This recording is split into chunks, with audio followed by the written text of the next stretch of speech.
하나님 아버지와 우리 주 예수 그리스도로부터 오는 은혜와 평강이 이 자리에 계신 여러분과 함께 하시길 주님의 이름으로 축원합니다. 오늘은 교회령 마지막 주일인 왕이신 그리스도의 날입니다.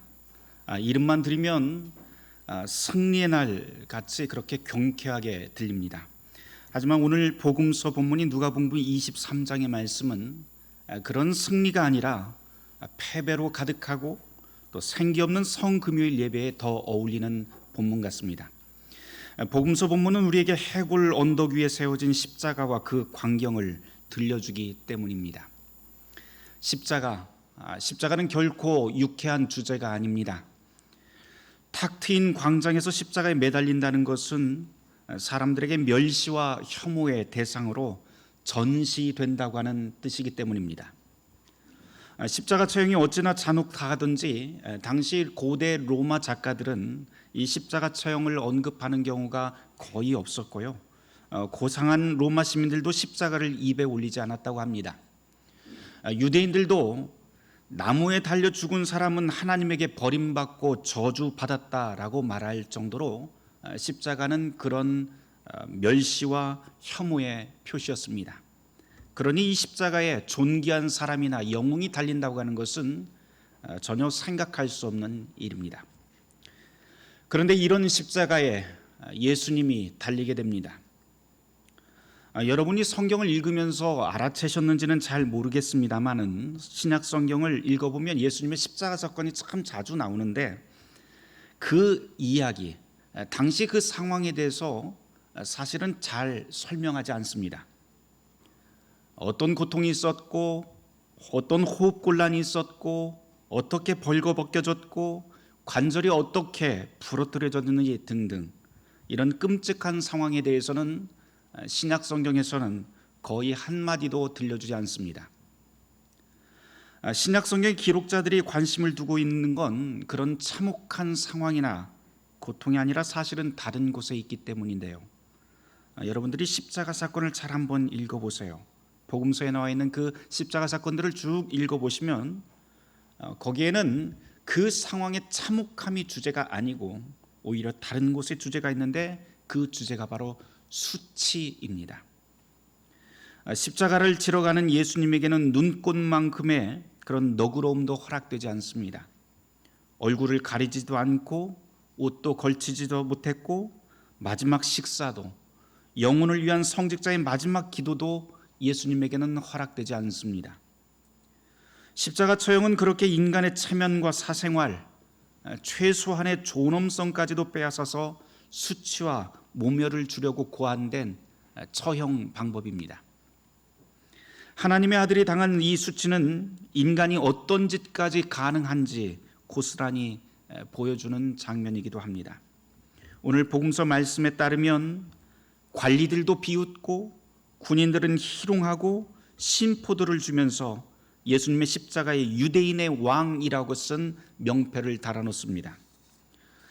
사실 그 명패 대신에 살 가치가 없는 사람이라고 하는 명패를 붙여도 별로 이상하지 않겠지만 이 군인들은 더 우스운 꼴을 만들기 위해서 유대인의 왕이라고 붙여놓습니다.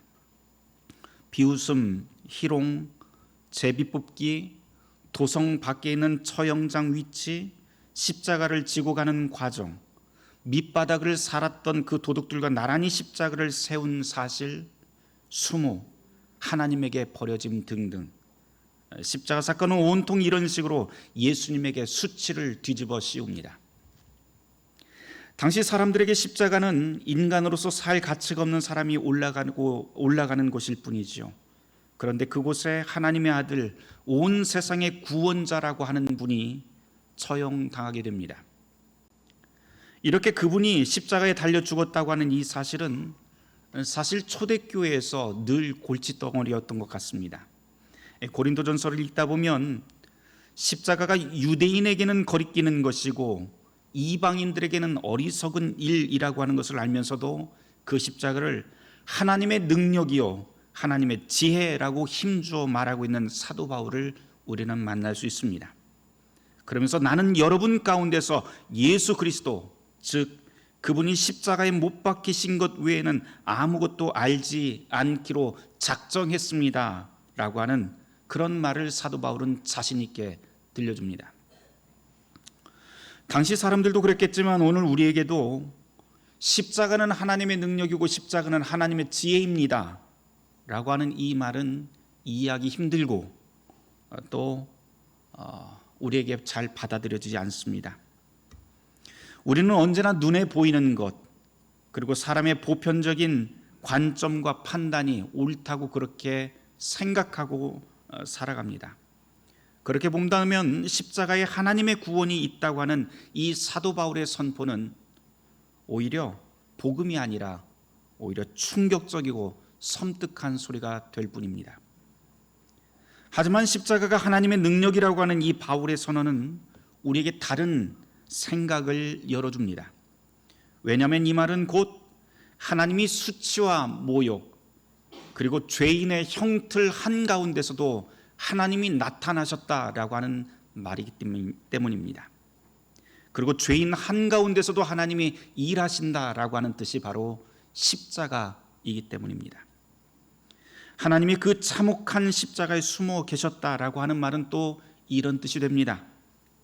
하나님은 착한 사람, 성공한 사람, 흠없는 사람, 의로운 사람, 믿음 좋은 사람에게만 아니라 악한 사람, 실패한 사람, 흠 많은 사람, 탈 많은 사람, 믿음 없는 사람 곁에서도 여전히 일하며 구원하신다라고 하는 뜻이 됩니다. 사도 바울은 바로 이 사실을 깨닫고 십자가야말로 참으로 복음이고 십자가야말로 하나님의 능력이며 십자가야말로 하나님의 지혜라고 부른 것이죠. 만물을 창조하신 하나님은 만물 안에서 움직이고 그분의 일을 신실하게 이루어 가십니다. 하나님은 분명히 우리보다 크신 분이시죠. 그러다 보니까 우리가 하나님의 일을 이해할 수 없는 경우가 종종 생깁니다. 실제로 우리 삶을 돌아보면 선과 악, 옳고 그름, 진실과 거짓, 확실과 불확실, 복과 화, 이런 것들이 모호하게 뒤섞여 있는 것을 우리는 자주 보게 됩니다.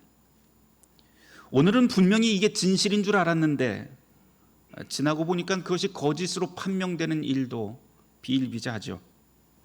그렇게 우리의 삶은 경계선이 모호하고 확신할 수 없는 일로 가득합니다.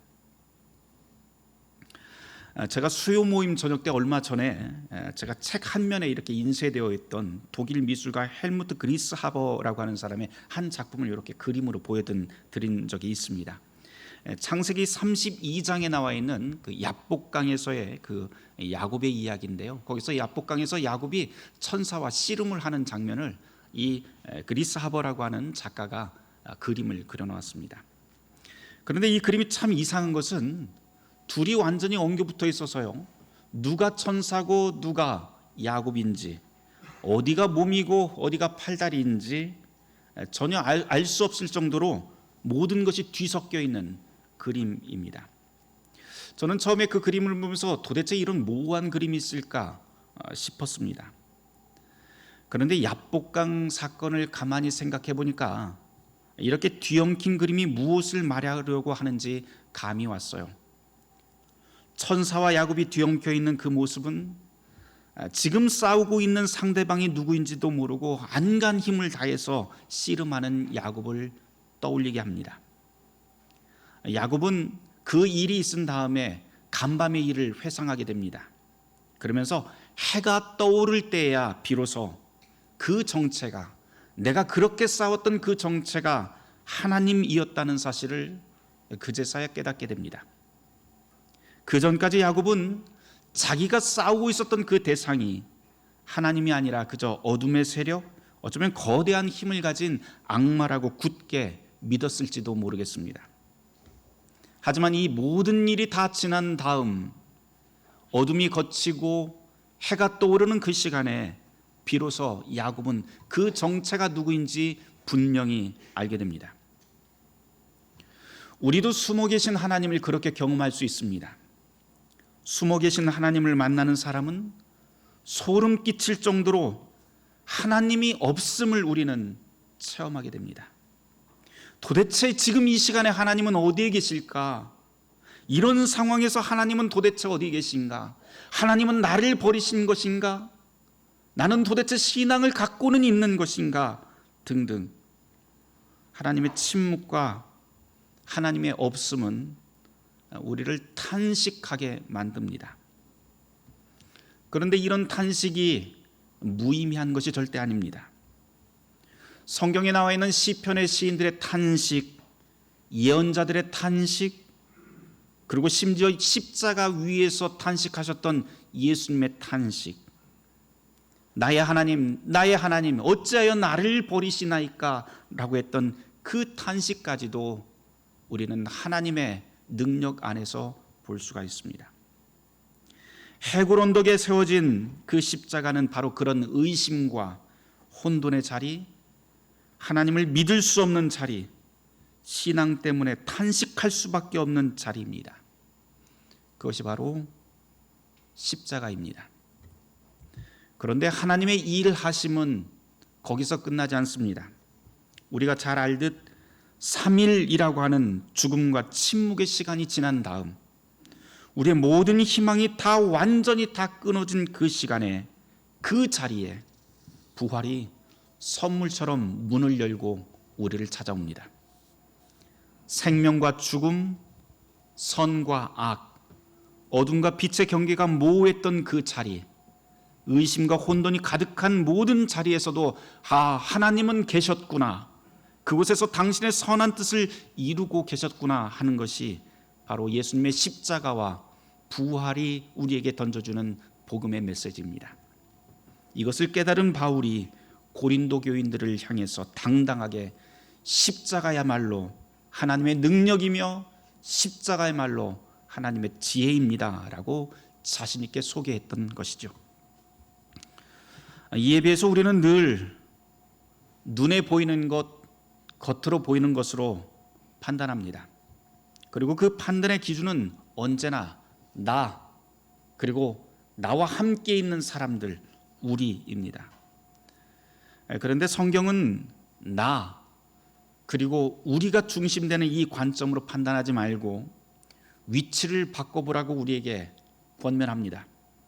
다시 말해서 내가 성경을 읽고 판단하는 것이 아니라 성경이 나를 읽도록 해야 한다라고 하는 것이죠. 예를 한번 들어보죠. 사무엘상 16장 7절엔 이런 말씀이 있습니다. 여호와께서 사무엘에게 이르시되 그의 용모와 키를 보지 말라. 내가 이미 그를 버렸노라. 내가 보는 것은 사람과 같지 아니하니 사람은 외모를 보거니와 나 여호와는 중심을 보느니라 하시더라 라고 하는 말씀이 나옵니다. 우리는 사람은 처음 만나면 무엇을 어떻게 보나요? 대부분의 사람들은 우선 외모, 그리고 키, 그 사람의 인상을 봅니다.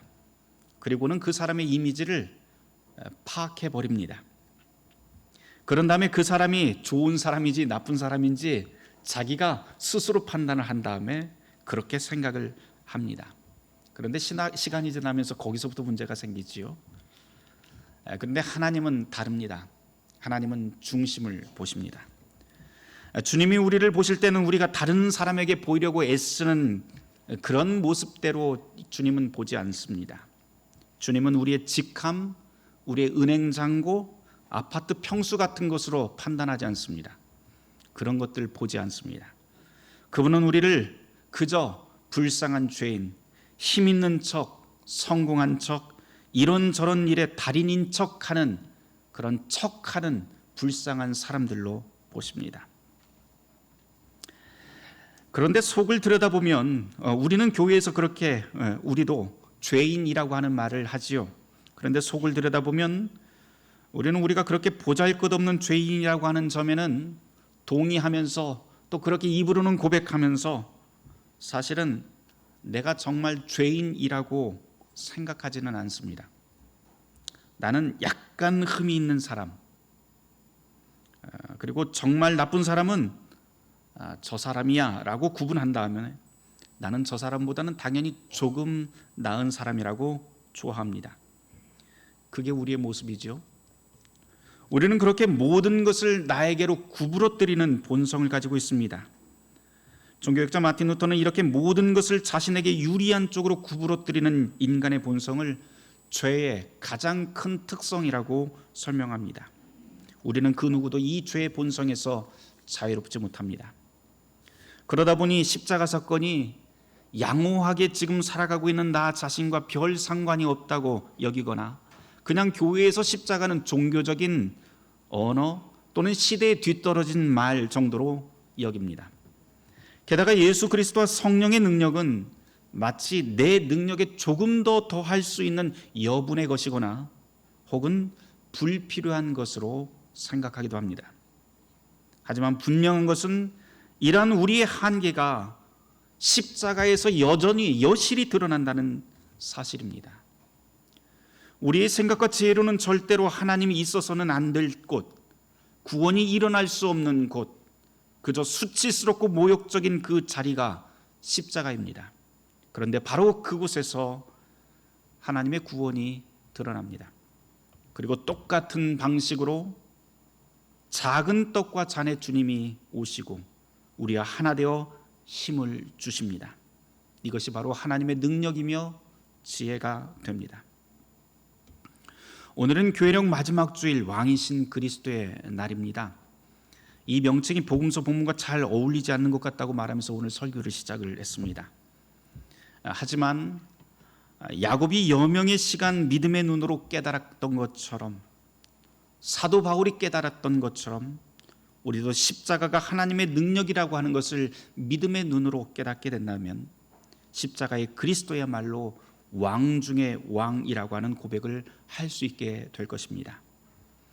우리의 주님은 죽음을 생명으로 바꾸시고 모든 불확실한 혼돈을 끝내시는 분이며 모든 수치와 고통을 담당하는 하나님의 아들입니다.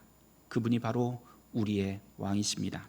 이 신앙의 고백이 저와 여러분 모두에게 기쁘게 흘러나오길 주님의 이름으로 축원합니다. 한 가지만 더 이야기하고 마쳐야겠어요. 교회력 마지막 주일을 부르는 또 다른 이름이 있어요. 우리는 왕이신 그리스도의 날이라고는 부르지만 독일 루터 교회에서는 이 날을 죽은 자의 일요일 또는 영원의 날이라고 그렇게 부르기도 합니다. 제가 독일에 있을 때 레겐스부르크라고 하는 독일 남부의 바이에른주의 작은 도시에서 살았었는데요. 거기에 한 루터 교회를 다녔습니다. 그 교회는 주일 평균 한 50명 정도의 교인이 이렇게 예배를 드리는 아주 작은 교회였어요.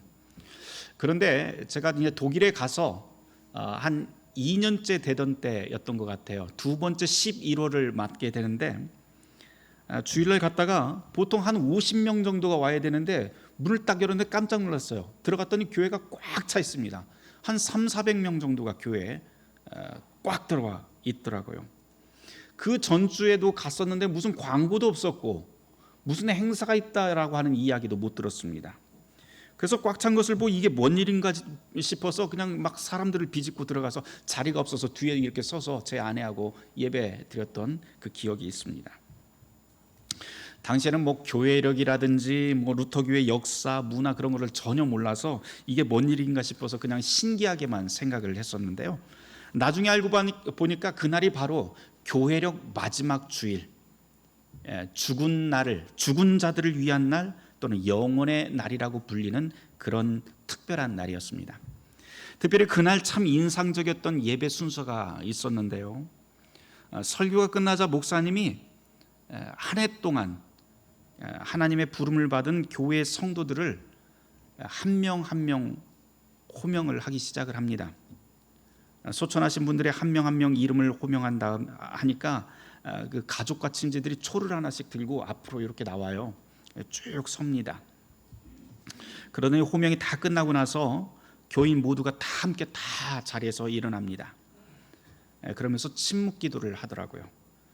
그렇게 예배 순서가 다 이제 성찬까지 마친 다음에 다 끝난 줄 알았는데 그게 다가 아니었습니다. 주일 예배가 끝나서 교인들이 다 집에 갈 줄 알았더니 다 교회 바깥 들어오더니 335 또 모이기 시작해요. 그러더니 다 335 어디로 가기 시작합니다. 근데 가는 방향이 다 똑같아요. 어딘가 했더니 교회에서 얼마 안 떨어진 공동묘지까지 이렇게 걸어서 한참을 걸어갑니다. 그곳에 교인들이 다시 모여서 작은 기도회가 모입니다.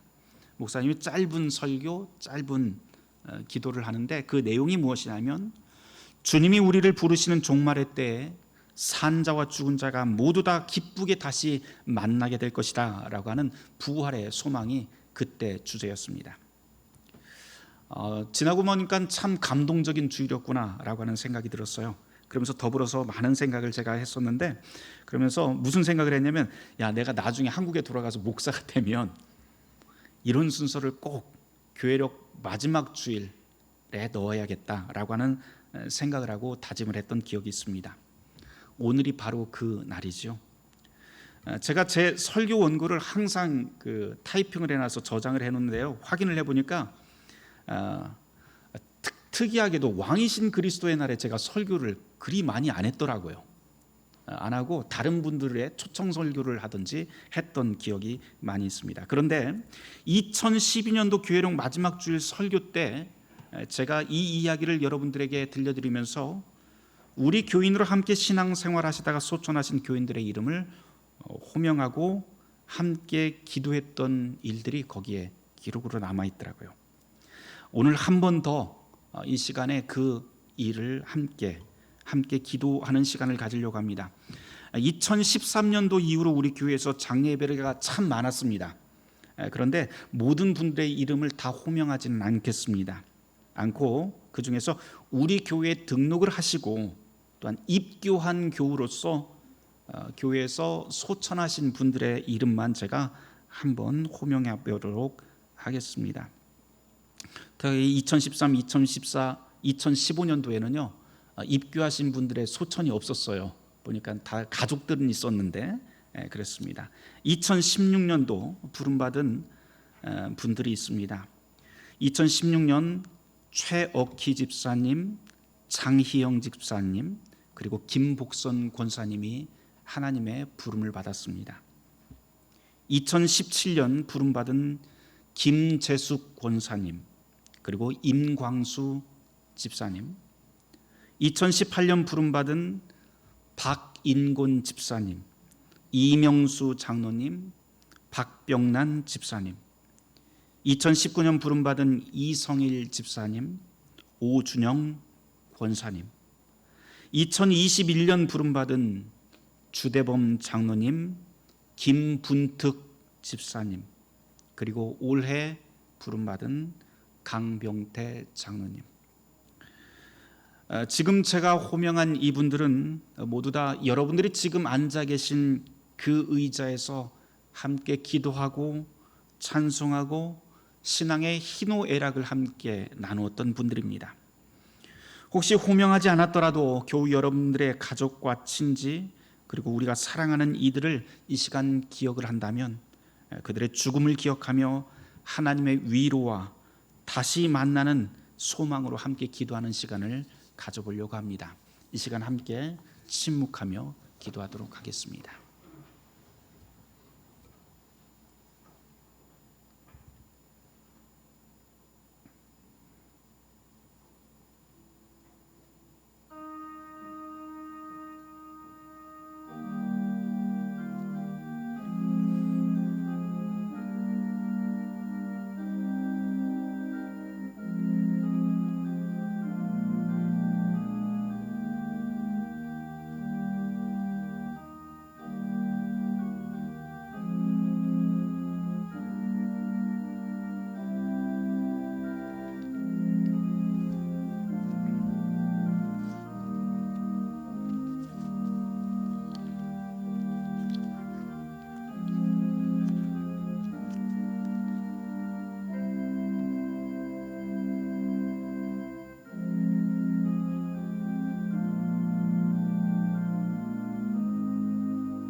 전능하신 하나님 아버지, 우리는 살아 숨쉬는 것이 우리의 전부인 양 그렇게 붙들고 삽니다. 하지만 당신께서는 십자가에서 죽음을 넘어서는 하나님의 능력을 보여주셨습니다. 우리에게 믿음을 주사 우리의 생각과 지혜를 넘어서는 하나님을 신뢰하게 하소서. 당신께서는 죽음으로 우리의 생명을 잠시 제한하십니다. 그러나 당신 안에 있는 이들이 오직 주님을 통해서만 죽음을 넘어서는 생명의 충만을 얻을 수 있다는 진리를 깨닫게 하소서. 이 시간 우리와 함께 신앙의 여정을 함께 걸었던 사랑하는 이들을 기억하며 기도합니다. 주님, 이들의 영혼을 능력의 손으로 붙드시고 평안 가운데 거하게 하소서. 그리하여 주님께서 다시 오시는 그날 우리 모두가 밝은 얼굴로 만나게 하소서. 우리를 구원하시는 예수 그리스도의 이름으로 기도하옵나이다.